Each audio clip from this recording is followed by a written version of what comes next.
Ambulance डेई जड़े मृत घटना घटी मयूरभंज जिला बड़साही थाना नरणपुर गांव में गतकाली जड़े युवक निशासक्त अवस्था गां मुंडे पड़ा बेले स्थानीय लोके 108 आंबुलांस को फोन करते 108 आंबुलांस आसी से युवक को बड़साही डाक्तरखाना नेबा बेले युवक जनक आंबुलांस डेई पड़ा सूचना मिली। गुरुतर अवस्था बड़साही डाक्तरखाना भर्ती कर डाक्तर मृत घोषणा करते। मृतक होउछंती सुफल सिंह घर नरणपुर गांव में। शव व्यवच्छेद सहित बड़साही पुलिस ଏହି ଘଟଣାରେ ଏକ ଅପମୃତ୍ୟୁ ମାମଲା ରୁଜୁ କରି ତଦନ୍ତ ଚଳାଇଛି।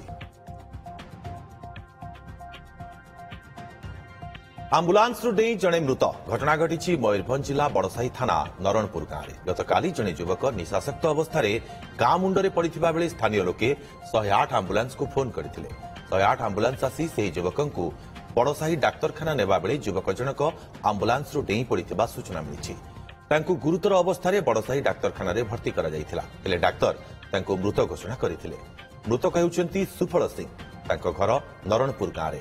शव व्यवच्छेद सहित बड़साही पुलिस ଏହି ଘଟଣାରେ ଏକ ଅପମୃତ୍ୟୁ ମାମଲା ରୁଜୁ କରି ତଦନ୍ତ ଚଳାଇଛି।